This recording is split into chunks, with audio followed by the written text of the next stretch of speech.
When two or more than two waves produced by coherent sources superimpose in a medium, then intensity of resultant waveform will be different at different points of the medium. ठीक है? When two or more than two waves produced by coherent sources superimpose in a medium, ठीक है, then intensity of resultant waveform will be different at different points of medium. ये बोला ही मैंने आपको, ठीक है, कि अलग अलग पॉइंट्स के अलग अलग जगह पर path difference S2P minus S1P जो यहाँ पर है वो यहाँ पर थोड़ी नहीं होगा, यहाँ पे अलग होगा, ठीक है। तो वहां पर फेज डिफरेंस अलग होगा, तो वहां पर क्या होगा, इंटेंसिटी भी अलग होगी, ठीक है।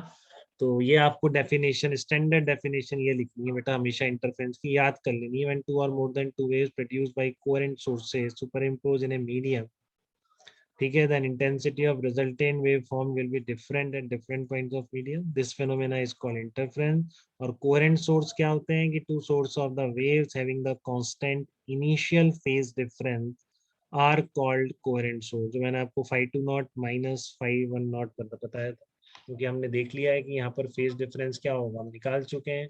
Phase difference will be equal to delta 5 naught plus 2 pi by lambda into S2P minus S1P, ये आपका होगा, ठीक है ना। डेल्टा 5 क्या होगा, delta 5 naught plus 2 pi by lambda into S2P minus S1P। ये आपका P पॉइंट का क्या क्या लाएगा, फेज डिफरेंस कहलाएगा, ठीक है। तो अगर ये टाइम के साथ नहीं बदला तो ये तो बदल ही नहीं सकता, मतलब ये नहीं बदल रहा है, तो फिर ये सोर्सेज हो जाएंगे कोहेरेंट सोर्सेज और सच सुपरपोजिशन इज इंटरफेरेंस, ठीक है। ये बात आपको पता होती है, अभी याद कर लो, 11 से निकल के आती है किसी भी मीडियम में, ठीक है ना। ये हमने इलेक्ट्रोमैग्नेटिक वेव में तो बताइए मैंने आपको, तो लाइट क्या इलेक्ट्रोमैग्नेटिक वेव ही तो रहने की क्या होती है इंटेंसिटी, यू एवरेज इनटू सी, याद ही नहीं होगा किसी, लग रहा है पता नहीं क्या बोल दिया सर। किसी को याद है, यू एवरेज इनटू सी निकाला था मैंने, एवरेज इंटेंसिटी इलेक्ट्रोमैग्नेटिक वेव्स में। Yes sir. Yes sir. यहाँ से आ तो रहा है ना, देखो आप लाइट ही पढ़ना है, देखो मैकेनिकल वेव्स में भी आ जाता है, तो ये बहुत ही कॉमन चीज हो गई है कि intensity is proportional to amplitude square. But mechanical wave में कैसे आता है, क्या एक्सप्रेशन होता है, वो सब 11th की बात।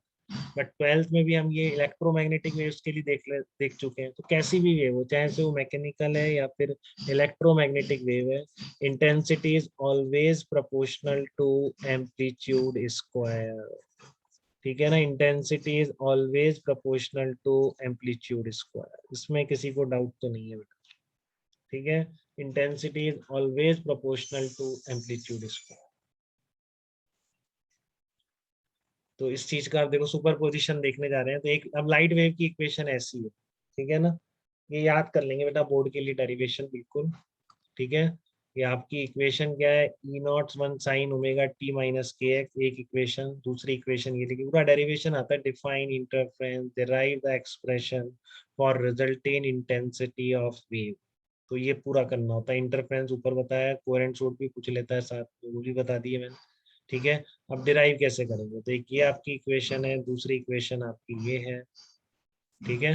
दोनों के बीच फेज डिफरेंस 5 नॉट है, तो रिजल्टेंट होगा E1 प्लस E2। तो जो आपने पूरा किया ना अभी, बार बार जो डेरिवेशन किया आपने रिजल्टेंट निकालने का, वो आपको बोर्ड में भी करना पड़ेगा, बट इसमें साथ में माइनस के एक्स और रहेगा साथ में, और कोई डिफरेंस नहीं, सब कुछ वही, साइन ए प्लस बी लगाया, ठीक है। साइन ओमेगा टी की जगह बस omega t minus k x साथ में रहे, बाकी फिर वही है, इसको रिप्लेस कर दिया ई नॉट आर कॉस थीटा से, ई नॉट आर साइन थीटा से, स्क्वायर ऐड कर दोगे तो ये आपका ई नॉट आर आ जाएगा, थीटा बिल्कुल वैसे ही निकल जाएगा, ठीक है। तो प्रैक्टिकली तो हम वेक्टर बना के ही करेंगे, बट बोर्ड में आपको ये डिराइव करना पड़ता है रिजल्टेंट एम्पलीट्यूड का, और इसी से अब इंटेंसिटी का निकले। पहले ये बताइए, इसमें तो दिक्कत नहीं है, सब कुछ वही है, बस आपका ये वेव है तो के एक्स और आ गया, एक पर्टिकुलर पोजीशन ऑफ एक्स पर। तो अगर आप उसको जीरो भी लिख के भी कर सकते हैं, कि मान लीजिए आप ओरिजिन की बात कर, तो आप हटा भी सकते हैं, ऐसा कुछ नहीं, लगा दें तो भी अच्छा है वेव्स, ठीक है। इंटरफेरेंस का जो डेरिवेशन आएगा बोर्ड में, रिजल्टेंट इंटेंसिटी। तो अभी आपने क्या निकाल लिया, दो वेव्स अगर ये सुपर इम्पोज कर रही हैं तो इनका रिजल्टेंट एम्पलीट्यूड कितना होता है, वो ये लिखा, ठीक है ना। ये जो फेज आएगा थीटा, वो भी आ जाएगा डिवाइड करने से, ठीक है, अब इसको इंटेंसिटी में कन्वर्ट करना है, जो बहुत ही फेमस फार्मूला है कि इससे ये कैसे आया। ठीक है ना, रिजल्टेंट इंटेंसिटी होती है I1 plus I2 plus 2√I1 I2 cos five. तो यहाँ पर मिसिंग है एक चीज बेटा। ठीक है ना, ये जो है ये डेरिवेशन में रह गया कभी, तो यहाँ से यहाँ ट्रांसफर नहीं हो पा रहा है। ठीक है, तो आपको कर सकते हैं, आप देखिए एक बार कैसे करें। अब वो पेज देखना पड़ेगा कहाँ, I proportional to amplitude square. ठीक है ना, आपने देख लिया ना, I proportional to E naught square. ठीक है, अब कुछ कांस्टेंट बना लीजिए, कोई कांस्टेंट मान लेते हैं इसको, के ई नॉट स्क्वायर। ठीक है, तो ये जो एम्पलीट्यूड आया रिजल्टेंट, और E01 E02 इंडिविजुअल एम्पलीट्यूड है, दोनों तरफ मैंने इसको स्क्वायर कर दिया, पहले तो स्क्वायर कर दो इसको। ठीक है ना, E0R², ये आप ऐड कर लेंगे अपने उसमें नोट्स में जरूर। ठीक है ना, नहीं तो आप सर आप एग्जाम, पीडीएफ में लिखो ना डायरेक्टली। क्या कह रहे हो? सर आप पीडीएफ में डायरेक्टली लिख सकते हो, भी नया पेज ऐड करके। आयुष आवाज नहीं है बेटा, क्या कह रहे हो आप, दोबारा बोलो। अच्छा देखो देखो, अभी बताना मेरे को क्या कह रहे हो, ये E0R, इसको आगे वाले लेक्चर में ऐसा कुछ कह रहे हो क्या, कहीं है वो किसी पेज पर है? कह रहे डायरेक्टली पीडीएफ पे ऐड कर दीजिए। अच्छा पीडीएफ में ऐड कर, हाँ कर लेंगे। चलो अब देखो, आप एक बार लिख लो ना भी, आप एक बार थोड़ा सा इसको, इससे कैसे आया। ठीक है ना, ये आया आपका E0R² E02 E02² plus 2 E01 E02 cos five.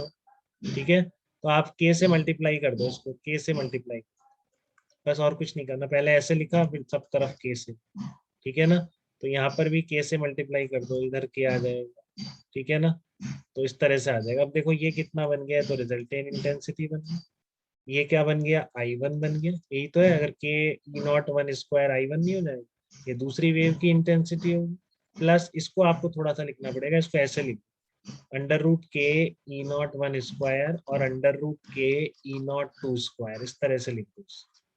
ठीक है, क्या लिख दिया, √K E01 E2 था ना, इसको ऐसे नहीं लिख सकते, देखो वापस वही तो आ रहा है, √K बन जाएगा E01। ठीक है, तो ये क्या बन गया आपका, 2 तो ऐसे आ गया, इसकी जगह आ गया, दोनों की जगह √I1 I2, और ये आ जाएगा cos फाइव। ठीक है, तो ये आपका रिजल्टेंट इंटेंसिटी का एक्सप्रेशन है, जो डिराइव करने को बोर्ड में आता है, I1 plus I2 plus 2√I1 I2 cos five. अगर दो वेव्स मिल रही हैं, जैसे इससे एक वेव पहुंच रही है यहाँ पर, इससे एक वेव पहुंच रही है। ठीक है, यहाँ पर एक की इंटेंसिटी I1 है, दूसरे की I2 है, तो P पॉइंट पर रिजल्टेंट इंटेंसिटी क्या होगी।